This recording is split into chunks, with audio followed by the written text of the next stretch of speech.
Взагалі-то цю історію варто було почати зі вступу у стилі.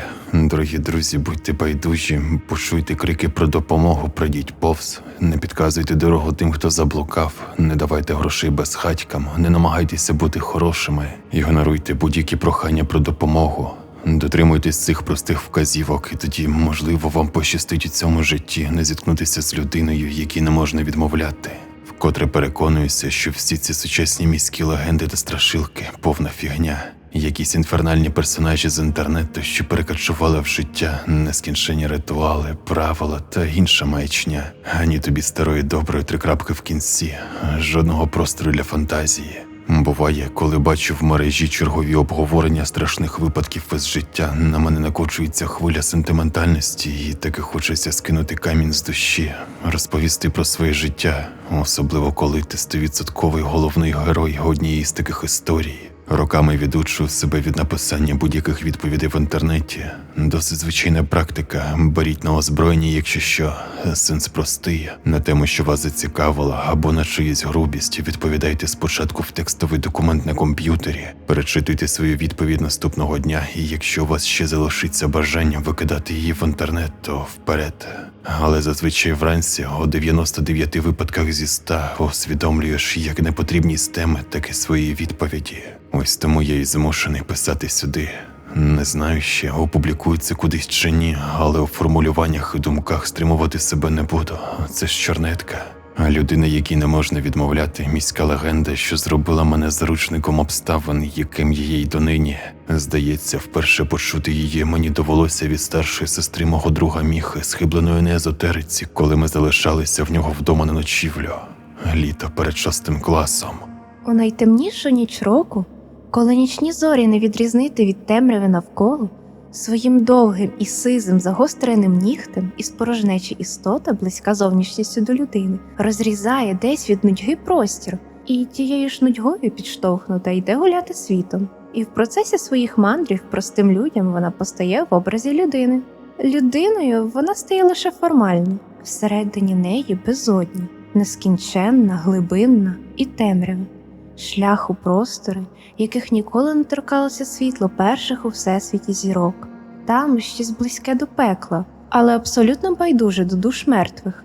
Тільки людині цій не начхати на людей. Гуляючи світом, вона сміється з їхніх життів, а потім плете з їхніх складних ліній долі щось своє.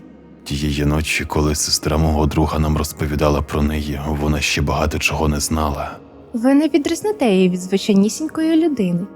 Людина, якій не можна відмовити, може бути як чоловіком, так і жінкою, як дитиною, так і старим. У неї немає червоних очей, сірої шкіри чи рогів. На вигляд, це буде простий перехожий.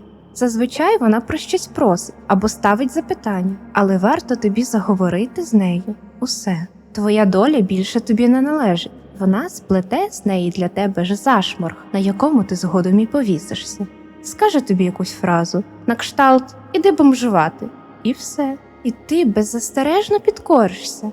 Будеш все життя лазити по смітниках, спати в підвалах і так і не зрозумієш чому. А все тому, що забудеш її одразу, і лише раз на рік вона тебе навідуватиме, перевіряючи, як ти справляєшся.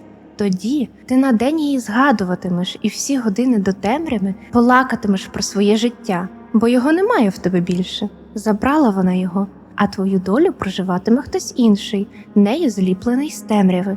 Тільки не на всесвітнє благо він її житиме, і не як земний досвід у вічному колесі перероджень, а як скверна, що існувала до народження Всесвіту, яка всіма способами отруюватиме наш світ, щоб зробити його придатним місцем для того, щоб розповзатися далі по всьому Всесвіту, доки він не стане таким, яким був до появи перших планет і галактик.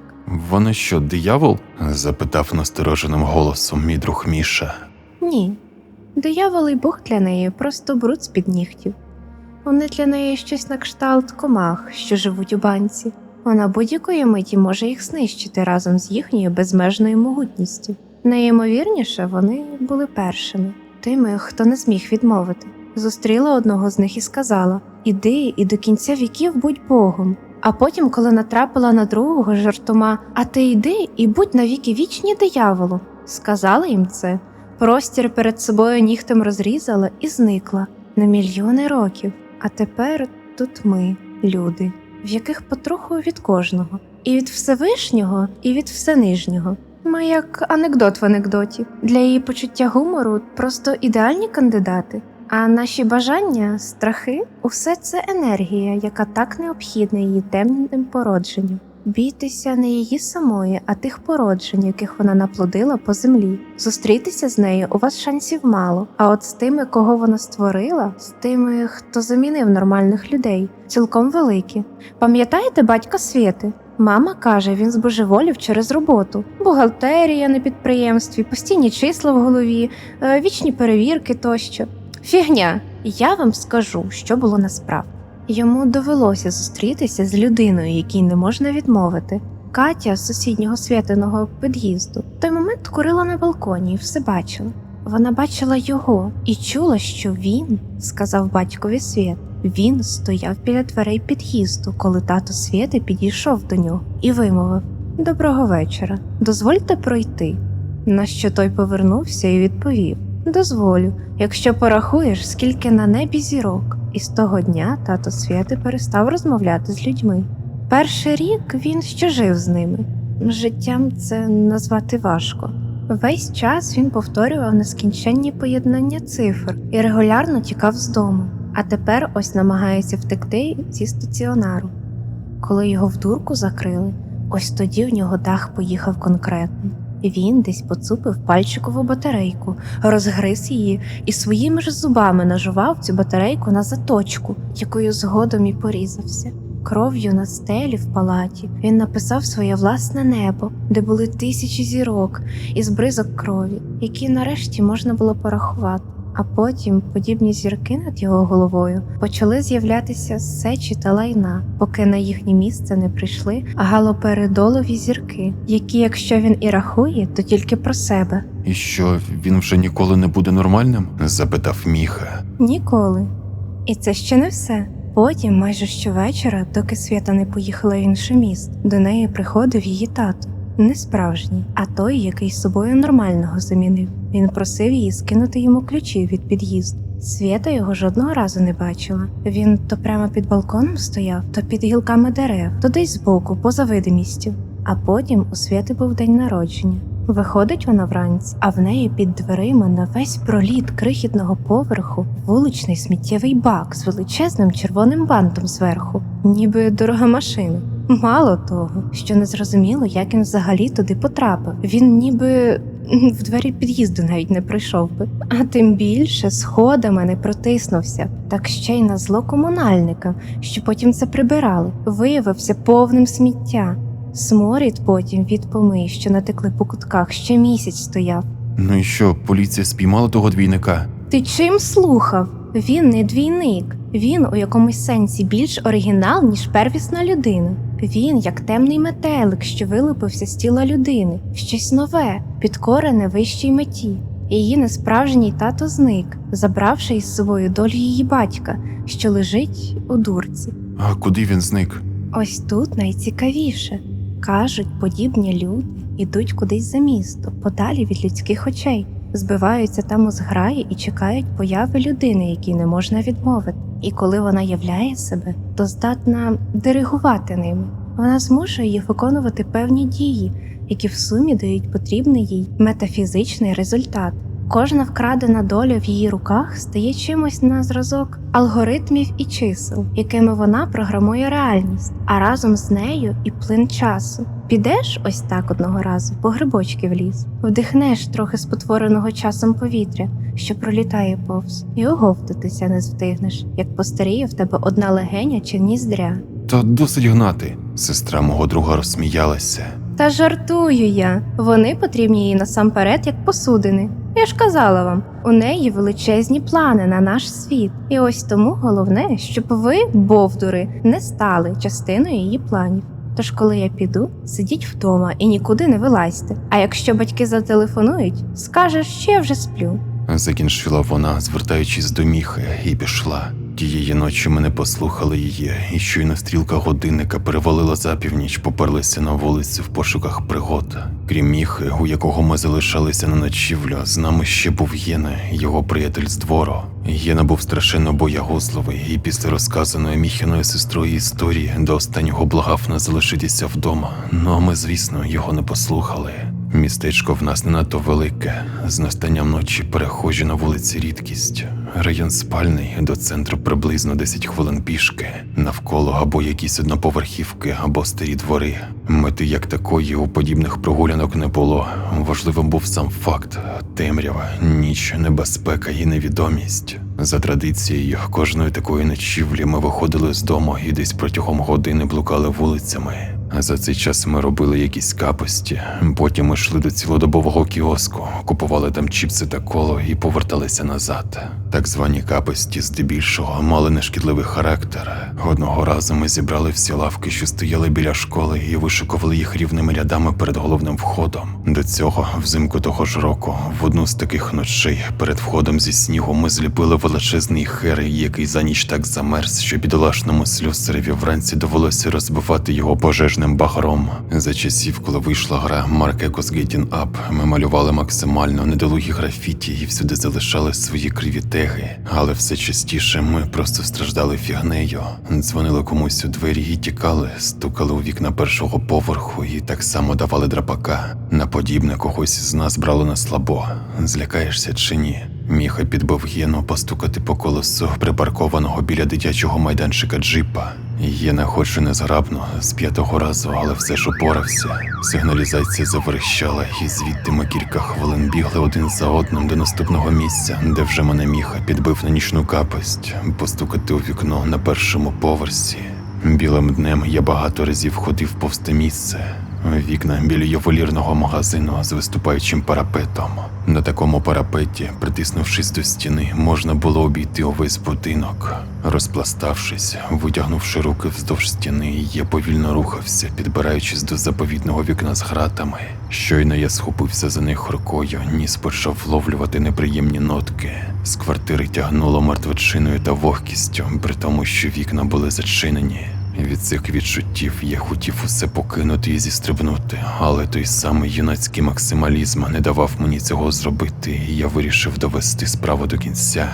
Тільки но я просунув за грати руку і зібрався постукати, як у кімнаті спалахнуло світло. Шторка відкинулася вбік, і я побачив те, від чого, напевно, навіть дорослій людині стало б не по собі. Та секунда, що була перед тим, як я зістрибнув, що руками стояла перед моїми очима.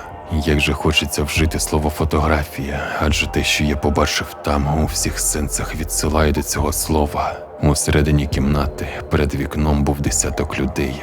Вони розташувалися навпроти вікна. Одні стояли, інші сиділи. Усі разом вони були вишукувані так, ніби позували для групової фотографії. Коли штора відкинулася і спалахнуло світло, всі вони, неживі і відсторонені, миттю витріщилися на мене, як на об'єктив камери, і замість слова «сир» вимовило одну незрозумілу мені фразу «Ява аламатот». Звідти до самої квартири Міхи я біг не озираючись, абсолютно забувши про самого Міху та його приятеля Єну. Перед моїми очима стояла картина людей, що позували навпроти вікна. Їхні ні в чому не зацікавлені погляди, дикість самої ситуації. Я не міг зрозуміти, навіщо такій кількості людей знадобилося вночі сидіти в одній кімнаті, в повній темряві навпроти вікна і чогось там чекати. Мене жорстко налякала вся ситуація загалом. Те, як вони ніби відчули мене, їхні погляди і моторошна, синхронно вимовлена фраза «Ява аламатот». Пацани мені, звісно, не вірили. З вулиці їм не було видно, що відбувалося всередині квартири, і бігли вони слідом за мною суто через те, що там спалахнуло світло. Ну і саму фразу вони, зрозуміло, визнали вигаданою. Тож усе, що сталося, було суто моїм особистим моторошним досвідом. Тоді все і почалося, і подібна моторош траплялася зі мною з того дня приблизно раз на рік. Влітку наступного року батьки відправили мене в табір на 2 зміни.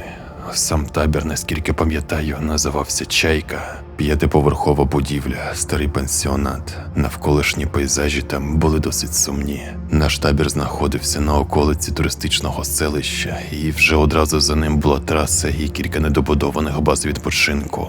Ці будівництва були закинуті так давно, що їхні території поросли очеретом, а в підвалах регулярно мешкали безхатьки, які ночами несамовито кричали, чим жахали молодші загони. У самому таборі я досить швидко знайшов собі друзів, ворогів і дівчину, від якої шаленів. Ті, хто бував у подібних літніх таборах у період нульових, можливо, чули про циганську ніч. Сенс там ось у чому. Хлопці пробираються до кімнат дівчат і крадуть з їхніх речей якийсь одяг, у якому є червоний колір. Далі дівчата, щоб отримати свої речі назад, повинні перед цим поцілувати хлопців, і тільки після цього, за правилами циганської ночі, можна повертати речі із червоним кольором назад. Дівчина, яка мені подобалася, була на 2 роки старша за мене. Старші загони жили на останньому поверсі, з якого часом до самого ранку лунав гамір. Вожаті туди рідко заходили. З деякими пацанами із старших загонів вони кентувалися, і щоб хтось із них поперся туди позапланово, мала статися справжня НП. З моїм табірним приятелем Антохою в циганську ніч ми й поперлися на верхні поверхи в пошуках червоних речей. Він, як і я, сохнув за дівчиною зі старшого загону, тільки в цьому плані йому пощастило значно більше, ніж мені. Кімната дівчини, яка йому подобалася, була одразу біля сходів. Достатньо було забігти туди і нахрапом взяти все, що потрібно. Не думаю, що це прямо велика таємниця, хоч зараз вже може і по-іншому, але на той час усі двері в таборі були без замків. Поки Антоха шманав кімнату своєї пасії, я побіг у інший кінець довгого коридору, туди, де були потрібні мені двері. Раніше я вже казав, що Антосі пощастило з розташуванням кімнати. У табірній будівлі було 2 сходів, ті, якими ми піднялися, і такі ж самі в протилежному кінці коридору. Першими всі користувалися. Вони знаходилися близько до сусіднього корпусу. На сходових майданчиках горіло світло, з коридорів долинав гамір, а от другі всі вважали моторошними. Вони були темними, їхні вікна дивилися на занедбане будівництво, і там ніхто ніколи не ходив, та й на всіх поверхах у тій частині коридору не було світла. Кімната дівчини, яка мені подобалася, була там, де світло в коридорі закінчувалося. Залишивши Антоху позаду, я попрямував туди. Поверх був повністю порожній. Усі старші загони в цей час були на багатті. Відчинивши двері її кімнати, я намацав рукою вимикач, але світло не спалахнуло. Очі досить швидко звикли до темряви, значно швидше, ніж до мене дійшло, що в цій кімнаті я не один. Місячне світло з вікна в центрі робило добре помітним 2 ліжка біля стін і тумбочки між ними. На якусь долю секунди мені здалося, що я натрапив на такого ж мисливця за червоними речами, який злякався звуків ззовні і заліз на ліжко. Що для маскування він навіщось накинув на себе зверху прозору штору. Усе це як помутніння принеслося в моїй свідомості. Я не хотів помічати очевидного і найголовнішого. Хто б переді мною не був, він не стояв на ліжко. Він, як величезна міль, розтягнувшись, немов висів на стіні, втиснувшись у самісінький її кут. Мій страх моментально подіяв на нього, і вся його огрядна фігура, що займала з собою практично всю стіну над ліжком, прийшла в рух. Не беруся судити про те, що він збирався зробити далі, оскільки цього мені було достатньо. З криком я вилетів за двері і почав бігти до тих сходів, де був Антоха. Там, біля дверей кімнати, в якій він шукав червоні речі, вже стояла ціла юрба хлопців зі старших загонів. Побачивши мене, хтось із їхньої групи прокричав: «Он, це другий, ловіть його!» І кілька людей кинулося бігти в мій бік. На тлі пережитого раніше страху я злякався ще сильніше і, розвернувшись, побіг у бік тих сходів, якими ніхто не користувався. У спину мені лунав ще не 1 десяток криків. Пролітаючи один поверх за іншим, я не міг зрозуміти, чого від мене хочуть. Мені було неймовірно страшно, і все разом це змушувало мене просто бігти, не озираючись. У мене немає спогадів про те, як я вибіг на вулицю і зіткнувся з вожатим, хоч про це мені розповідали наступного дня. Немає спогадів про те, як я покинув територію табору, що вигуки з ті, які лунали далі в спину, мали не загрозливий характер, а застережливий. Минувши зарості та сліди від паркану, який колись створював межу табору, я помчав у бік занедбаних недобудов. Нічний вітер скорботно підвивав, проносячись порожніми поверхами. Покинуті будівельні крани, іржаві, вигорілі на сонці, поїдені морською сіллю, періодично змучено скрипіли. Усе будівництво, подібно до пацієнта в комі, було мертво, але ще продовжувало подавати ознаки життя. Десь із його масивного нутра долинали повільні глухі удари, що нагадували слабкий пульс. Десь, як скорочений судомою м'яз, вдарялися об стіну залізні ворота, гнані вітром. А десь із самої його глибини, як остання крихта свідомості, що живріє всередині всього цього, промайне світло. Дітей у таборі в найменших групах, щоб вони не лазили по будівництву, де скрізь стирчать ржаві залізяки, лякали історіями про безхатьків людожерів, які там мешкають. Насправді, все було набагато гірше. І якщо щось і мешкало там, то боюся уявити, до якого виду істот воно належить. До світла, про яке я згадував, було недалеко. Усередині будівництва горіло багаття, а його світло допомагало хоч якось зорієнтуватися в просторі. Розглядівши вдалині місце, де закінчувалося будівництво, я хотів обійти всю будівлю збоку, рухаючись широкою дугою. Потім планував повернути ліворуч у бік пляжу, а звідти пляжем побігти назад у табір. Ті, хто продовжував гнатися за мною, в якийсь момент втратили мене з поля зору і побрели через саме будівництво. Біля багаття виник десяток тіней, які в міру наближення шуму кинулися в різнобіч. Одні просто зникли, інші сіпалися з одного кутка в інший, ніби їх власники збирали свої скромні пожитки. А треті, ті, від яких мої ноги підкосилися, почали вертикально рухатися по несучих колонах, ніби там щось повзло вгору. Незграбне й товсте, рухами схоже на гусеницю. Далі зі мною сталося те, що було тієї ночі біля вікна. Я ніби сфотографував це, відкарбував на своїй психіці. Як і роком раніше, у випадку з вікном мені ніхто не повірив. Навіть Антоха, який відхопив по самісіньки нікуди, і той якось неохоче мене слухав. Червону річ, до речі, він так і не знайшов. Ми продовжували разом сидіти в їдальні, спостерігаючи за дівчатами, які нам подобалися. Умовна дівчина Антохи знайшла собі хлопця, а та, що подобалася мені, таки була одна. Тільки їла після тієї ночі по 2 більше порції, хоч і була худою, як тріска. Новий епізод трапився зі мною влітку наступного року. Ми каталися за містом на великах з моїм другом Міхою, тим, у якого 2 роками раніше залишилися на ночівлю. Вранці того дня Міха сказав мені, що йому розповіли про копальню, яка знаходилася недалеко від місця, де ми регулярно проїжджали. Міха запропонував поїхати туди, і я погодився. Дороги, якими ми найчастіше їздили, були безлюдними і неасфальтованими. Поля, колгоспи, села з 2 хат. Інколи навіть ґрунтові дороги закінчувалися, і ми вузькою стежкою рухалися один за одним. У Міхи, як і в мене, був гірський велик із широкими колесами, тож бур'яни, траву та перекопану землю ми хоч із зусиллями, але долали досить швидко. Усю дорогу з самого ранку Міха їхав попереду мене. За кілька годин вода в моїй велосипедній флязі почала закінчуватися, і я гукнув Міху. Він досить зім'ято зізнався мені, що не зовсім розуміє, де ми їдемо, після чого я запропонував йому їхати в бік міста, маючи за орієнтир 2 терикони на горизонті. Міха погодився. Щоб не повертатися колишньою дорогою, ми вирішили зрізати через поле і вже там, тримаючи в голові напрямок, знайти якийсь новий шлях. Практично одразу цей шлях знайшовся, і саме на ньому ми натрапили на чергову ненормальну фігню. Рухаючись новим маршрутом, удалені ми побачили машину, що стояла посеред дороги.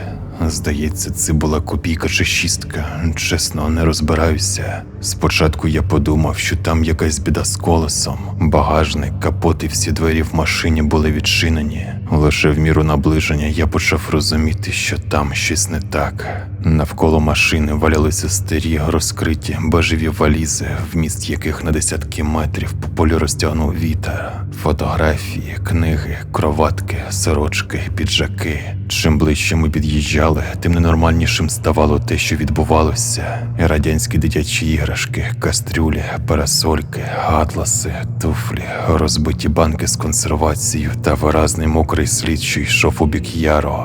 Здавалося, що той, хто вивернув місце хваліс назовні, похапцем шукав щось конкретне. З одного боку дороги було поле, яке вело в потрібний нам бік, а з іншого яр, куди йшов мокрий слід. Яр переходив у високу траву, а потім в очерети дерева до самої води, де був крихітний, смердючий намолом ставок. Міха запропонував подивитися, що там, і залишивши велосипеди біля машини, ми почали спускатися туди. Тепер замість мокрого сліду на нашому шляху була спочатку прим'ята трава, а потім повалені очерети. Ніби хтось тягнув туди щось велике по землі. Через кожен метр нам траплялася якась річ, немов її знімали на ходу. Коли трава перейшла в очерет, на місце розкиданих речей прийшов шум, що долинав з боку води. Спочатку це було схоже на плескіт води, однак чим ближче ми підходили, тим різноманітнішими ставали звуки, що долітали до нас. Сьорбання, плямкання, всмоктування та чавкання. Не знаю, що в той момент відчував Міха, який йшов збоку від мене, але я одразу зрозумів, що до чого. Разом з цим я приблизно розумів, що нас там чекає, проте повертатися назад у мене не було сил. Мені ніби потрібно було це побачити. Там, за очеретом, під гілками похиленого дерева, в його тіні, навкарачки повзала зовсім бліда, худа людина. Навколо неї валялося всіляке кухонне приладдя. Кастрюлі, сковорідки, чашки, виделки, ложки, тарілки і ополовники. Людина ця, як божевільна, кудись поспішала і не знала, за що хапатися. Гарячковими рухами вона зачерпувала зеленувату густу воду каструлею, далі розливала її по тарілках, що стояли поруч, після чого, давлячись і задихаючись, починала одну за одною поїдати їхній вміст ложкою. У процесі її кілька разів знудило, однак це її не зупинило. Відкинувши посуд у бік, вона, так само орудуючи ложкою, взялася спочатку жерти зі ставка, а потім зовсім з якоюсь первісною несамовитістю, як звір, накинулася на воду, гаркаючи на неї та кусаючи. Коли Міха все зрозумів і, не чекаючи моєї реакції, почав тікати, я ще продовжував стояти. Не з власної волі, мені ніби потрібно було побачити те, що буде далі. Сфотографувати своїм розумом бік жаху, як це було в минулі роки. Я стояв на місці доти, доки збожеволіла людина рачки не перебрала через воду в мій бік. Тільки тоді ступор закінчився, і я кинувся бігти. Після того дня Міха мені вже вірив. З ним у житті далі мені доведеться пережити ще не один подібний епізод. Взимку наступного року в школі нас відправили на профогляд. День це був будній, тому тим, хто прийшов швидше за інших, слід було їхати назад до школи і чекати там решту. Тож майже всі пацани з нашого класу по максимуму тягнули з обходом кабінетів. Щойно вранці всі здали кров з пальця. Замість подальшого обходу лікарів ми пішли на компи, де програли в Quake наступні 1,5 години. Звісно, не всі єдиним поривом пішли з нами. Було в нашому класі і кілька сірих ворон. Їх ніхто не гнобив, а просто щодо інших вони були правильними, якщо хочете. Не косили уроки, не курили на перервах і всіма силами намагалися вчитися. З 8 пацанів у моєму класі таких правильних хлопців було 2 – Олег та Ілля.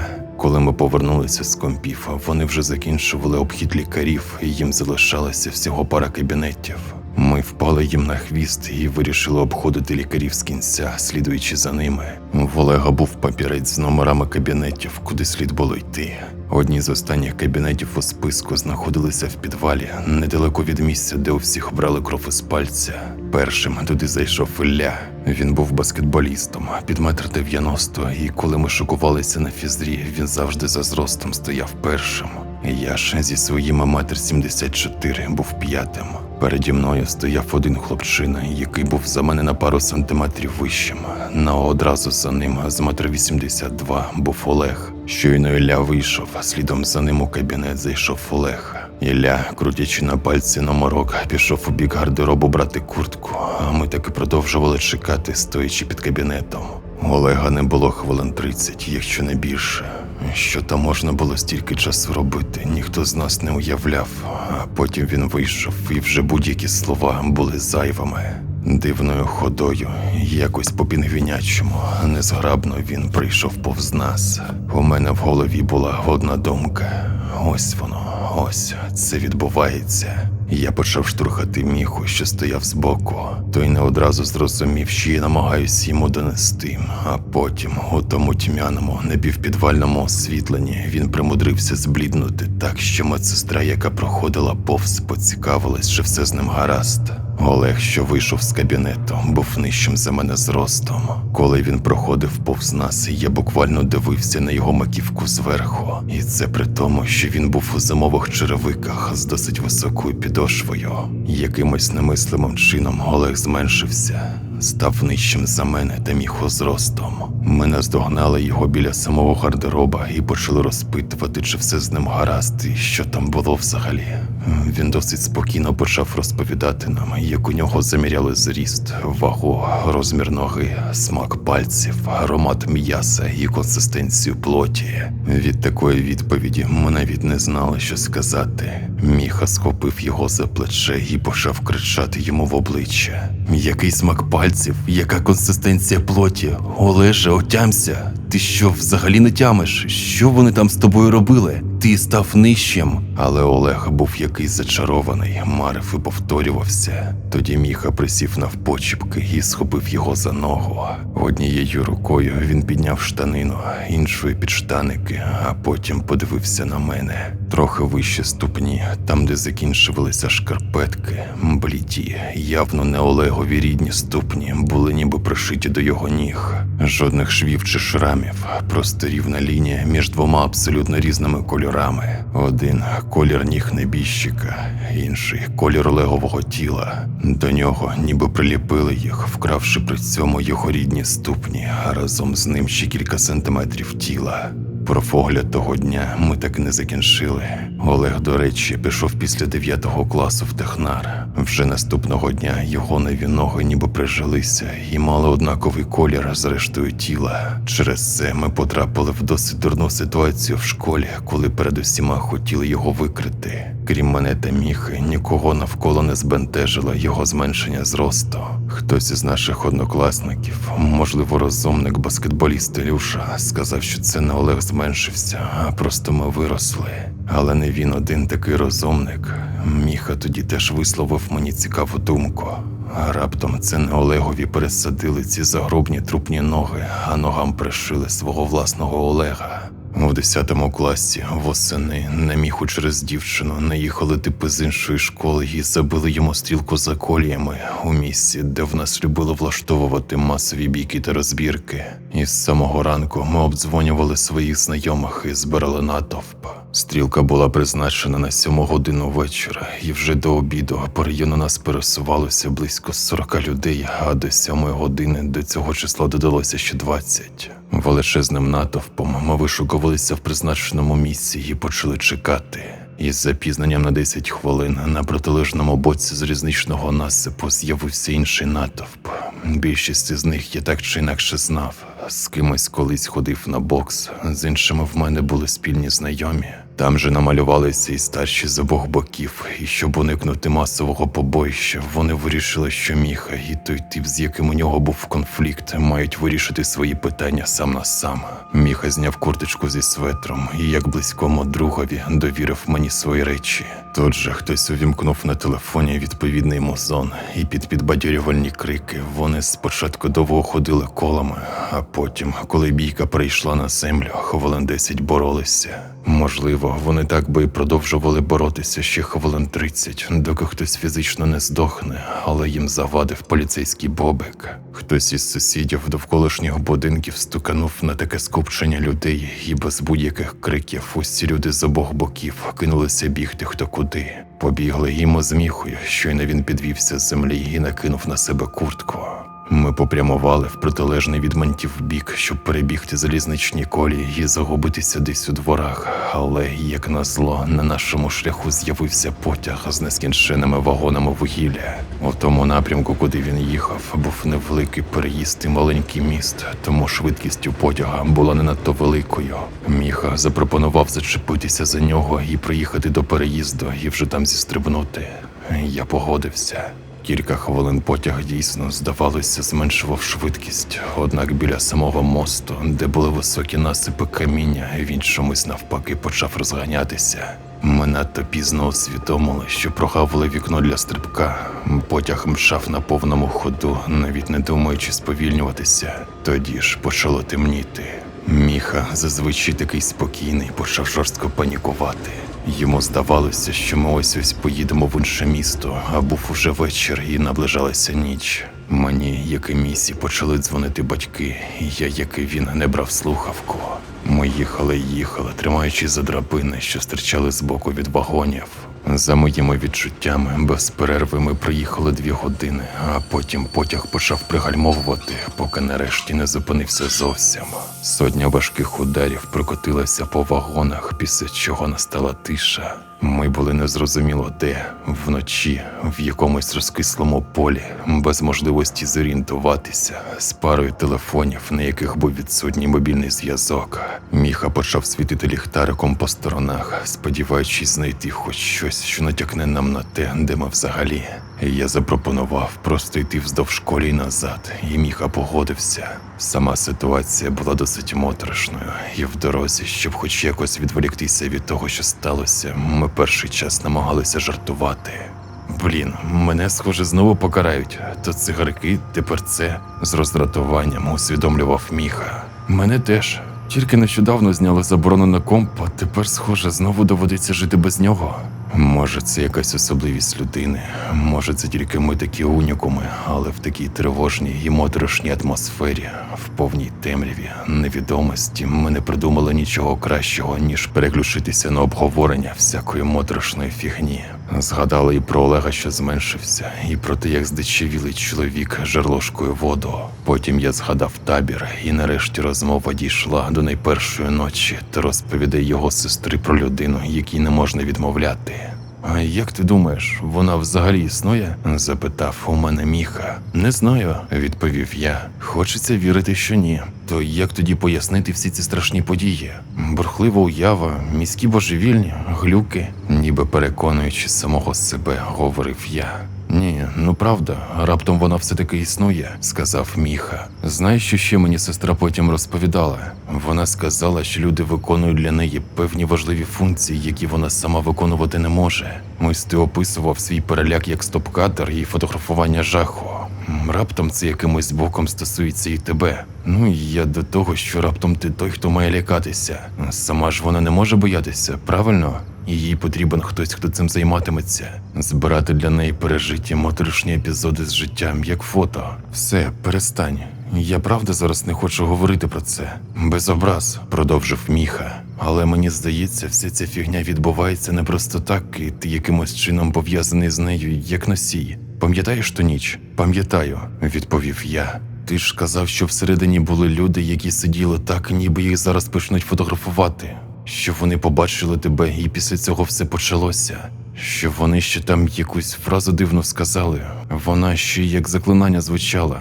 Якось на кшталт «Ямаларататон» чи «Ямаларакатон». «Яваламатот», пролунав низький, неживий голос позаду нас. Міха різко обернувся і махнув рукою з ліхтарем у бік темряви. Позаду, за пару метрів від нас, наскільки сягало світло, були люди. Ціла юрба. Вони рухалися повільно, без шуму і немов перебували в трансі. Не знаю, скільки часу вони так ішли за нами, але в мене від побаченого аж іскри перед очима пронеслися. Я ледь не знепритомнів і лише дивом продовжував пересувати неслухняними, важкими ногами. «Яваламатот», Пролунала тиха фраза звідкись здалеку. «Яваламатот». Долунала ще одна фраза, але вже ближче. «Яваламатот». Яваламатот, Яваламатот, Яваламатот. Нескінченним, жахливим хором лунала фраза позаду нас. Коли ми почали бігти, ця фраза продовжувала лунати тепер спереду. Ми ніби були оточені. Здавалося, для нас усе ось закінчиться. І знову, щойно я достатньо сильно злякався, закарбувавши це у своїй психіці, все скінчилося. Не можу сказати, що після того випадку Міха мене прямо сторонився, але гуляти ми почали рідше. Напевно, йому було важко змиритися з тим, що світ насправді далеко не такий, яким ми його хочемо бачити, що в якийсь момент це доведеться прийняти, а значить доведеться подорослішати остаточно, змиритися з тим, що нічого особливого в твоєму майбутньому вже не буде, і що в кращому випадку воно буде як в усіх, і то якщо пощастить. Наступний епізод, і він же останній на довгі роки, стався на шкільному випускному, коли після ночі в закладі, де був банкет, ми всім класом на світанку поїхали купатися на канал. Поки всі були на плитах біля води, я, змирившись з подальшою можливою ганьбою та жалем, ганявся за однокласницею, яка тікала від мене і протягом усієї ночі подавала мені неоднозначні сигнали. Напевно, це вина алкоголю, бо ніжних почуттів одне до одного ми не мали ніколи. І ось біжу я за нею через освітлені світанком зарості, намагаючись наздогнати прудкі заповітні сідниці, поки вона сміється і блукає між деревами. Відчуваю, що ще трохи і наздожену, і раптом зупиняюся. Крізь навколишнє, сліпуче світанкове сяйво, на землі вдається розрізнити крихітні кульки, що швидко миготять.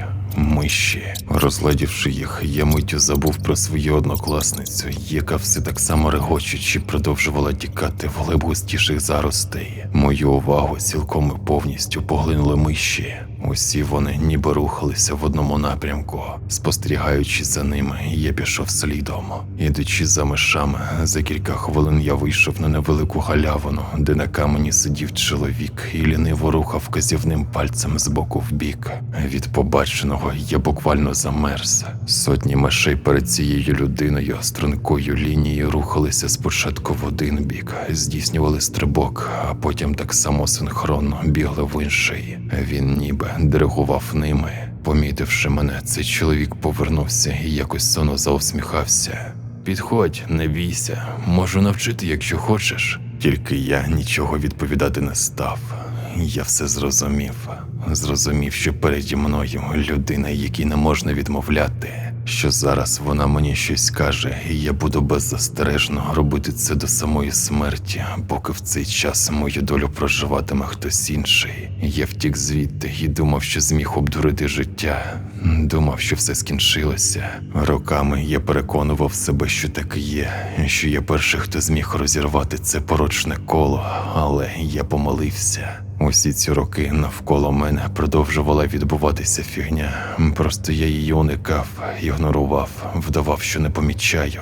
Роками мені вдавалося переконувати себе в цьому і жити нормально, а минулого року все покотилося до біса. Зараз мені вже за 30, і більшу частину часу я сиджу вдома, оскільки працюю віддалено. Почалося це ще за часів пандемії, а тепер це ніби стало природним способом життя. Кур'єри на всі випадки життя, їжа, побутова хімія, одяг. Останні 3 роки я тільки й роблю, що все замовляю доставкою. Від цього контекстна реклама в моєму телефоні регулярно підсовує мені нові додатки всіляких служб доставки. Один з таких додатків зацікавив мене тим, що в них був інтерфейс, де можна було спостерігати за кур'єром у режимі реального часу. Це було зручно. Маленька жовта фігурка пересувається по карті, поки ти займаєшся своїми справами. А в моєму випадку, коли будинок має 2 адреси, і кур'єри часто блукають, прибувши під нього, орієнтувати їх телефоном за допомогою цієї карти ставало зовсім просто. З однієї такої нічної доставки все і почалося. Тієї ночі я засидівся допізна і вирішив замовити собі кілька бургерів з картоплею. Здається, була 2 година ночі. У додаток прийшло сповіщення про те, що кур'єр забрав замовлення і рухається до мого будинку. Орієнтовний час прибуття – 15 хвилин. Я вирішив не гаяти часу даремно і зайнятися якимись дрібними справами на кухні. Помив посуд, поставив чайник і за часом кур'єр уже мав підходити, але час прибуття змінився на 30 хвилин. Я зателефонував кур'єру і запитав, у чому справа. Його голос луною розносився в телефоні, ніби він стояв у під'їзді. Він невпевнено почав пояснювати мені, що навігатор повів його якимось дивним маршрутом і він постарається дійти якомога швидше.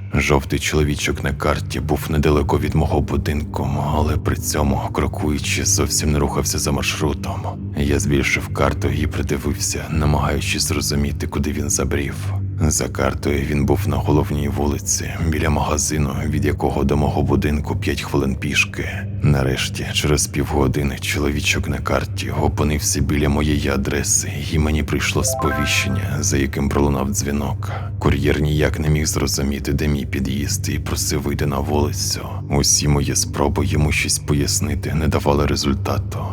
Я вже тоді мав зрозуміти, що з ним щось не так, але замість цього, накинувши куртку, пішов на подвір'я. Я з боку дороги. Прийшло чергове повідомлення від нього. Вийшов на головну вулицю, навколо ні душі, стою чекаю.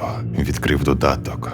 У навігаторі ми були буквально на одному місці, біля самих воріт. Те, що відбувалося, мені все більше нагадувало розіграш. Тоді, не витримавши, я зателефонував йому вчергове, і від того, що сталося далі, у мене досі мороз по шкірі. Весела мелодія залунала звідки знизу. Я намагався зрозуміти, звідки вона лунає, поки нарешті з каналізаційного люка під моїми ногами не почулося. Я вже на місці, біля воріт. Ви вийшли? Ніби паралізований, я стояв на одному місці, не в змозі щонебудь сказати.